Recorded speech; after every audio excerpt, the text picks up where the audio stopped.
Здравейте! Днес ще ви покажа една програма, с която можете да направите дългите клипове в къси такива, които можете да използвате за шортс в YouTube, в TikTok или като истории. Можете да ползвате ваши клипове или чужди клипове. Програмата се казва Opus Clip и първото, което трябва да направите е да кликнете на Sign In, за да се регистрирате в самата програма, като можете да продължите с Google или да продължите с регистрация чрез имейл. Какво ни предлага безплатният план? Кликам на Pricing. Първо, че трябва да създадем акаунт. Имате 60 минути на месец клипове, които можете да обработите, като качеството им ще бъде 1080p. Има и воден знак и ако задържите 3 дни клипа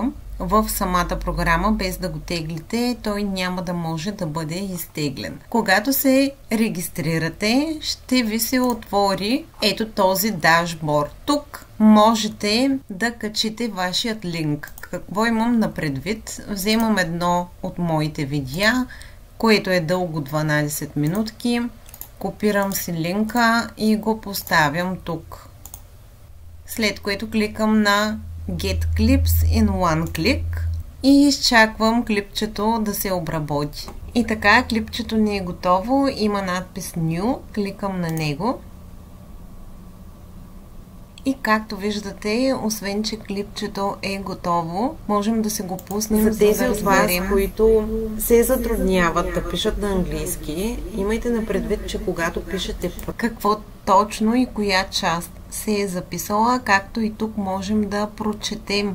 След което можем и да се го изтеглим или чрез Edit Clip да го редактираме. Като от тук, ако искаме още да го съкратим, можем чрез този плъзгач, след което Delete. Връщам се назад. Можем също и да го публикуваме в социалните медии. Аз в случая ще го изтегля. Като това, което искам да ви покажа е, че когато скролните надолу, има и други генерирани видеа от вашето клипче. Можете да избирате всяко едно от тях. Тоест от един клип вие можете да направите много къси видеа. Тук що изтеглих моето клипче.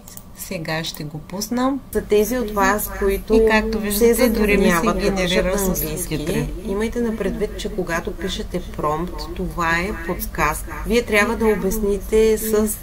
Тази програма разполага и с много други интересни опции, но се ползва главно за рязане на клипчета, като буквално за няколко минутки вие можете да се създадете най-различни къси клипчета и да ги публикувате в социалните мрежи, в YouTube, в TikTok и да имате съдържание всеки ден.